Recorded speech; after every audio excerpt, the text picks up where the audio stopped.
Town Mouse and the Country Mouse. Tasmania. A town mouse and a country mouse were friends. The country mouse invited his friend to come and see him at his home in the fields. The town mouse came and they sat down for a dinner of barley, corns, and roots. The flavor was not much to the taste of the guest, and he said, "My poor dear friend, you live here no better than the ants. You must come and stay with me."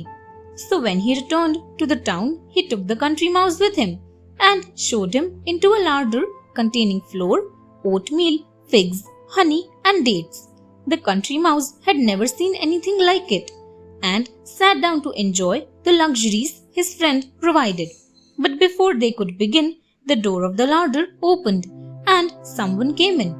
The two mice scampered off and hid themselves in a narrow and exceedingly uncomfortable hole. When all was quiet, they ventured out again. It was too much. The country mouse said, "Goodbye. You live in the lap of luxury, I can see, but you are surrounded by dangers. Whereas at my home, I can enjoy simple dinner of roots and corn in peace." Pandora Box, Greece. One day, the god created a beautiful woman called Pandora and took her to Prometheus. His brother Epimetheus married her. The couple lived happily together until one day, Mercury, the messenger of the gods, arrived with a mysterious box. He asked Pandora and her husband to take care of it. He made them promise never to look inside it. For days, Pandora could not take her eyes off the box. All the time, she wondered what was inside. One day, she slowly lifted the lid and looked inside. To her surprise, there were no glittering jewels, dresses, golden coins. Instead, the god had filled the box with all evils now known to mankind. Disease, misery, and death buzzed around, stinging her. Pandora screamed and screamed with pain and fear. Epimetheus heard her cries as he ran towards her. Pandora and Epimetheus heard a little voice coming from the box. "Let me out." Believing that nothing inside the box could be worse than the horrors released, they opened the lid once more. All that remained was a butterfly. The beautiful butterfly was hope, which Mercury had hidden amongst the evils.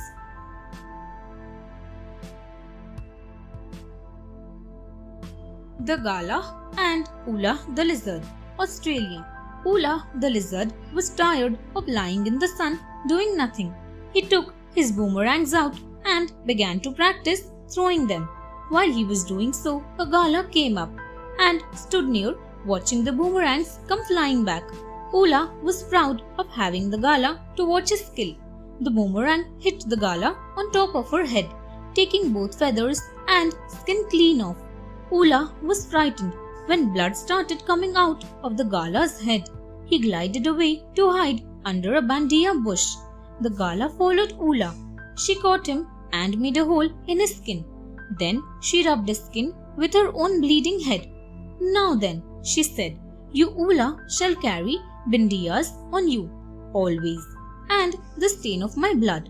And you," said Ula, as he hissed with pain from the tingling of the prickles, "shall be a bald-headed bird, as long as I am a red, prickly lizard." So to this day, underneath the Gala's crest, you can always find a bald patch, which the Boobara of Ula first made. And in the country of the Galas are the lizards, colored reddish-brown and covered with spikes like bindiya prickles.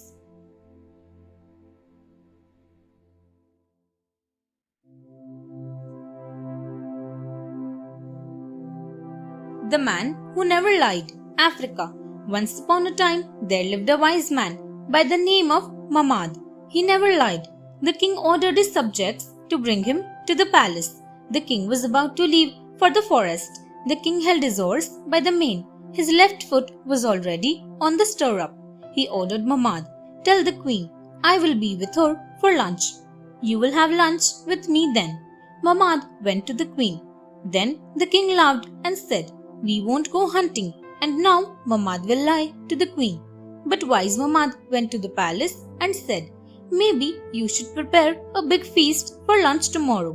And maybe you shouldn't. Maybe the king will come by noon and maybe he won't. Tell me whether he will come or not, asked the queen. I don't know whether he put his right foot on the stirrup or put his left foot on the ground after I had left.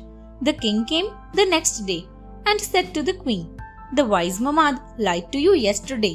But the queen told him about the words of Mamad, and the king realized that the wise man never lied.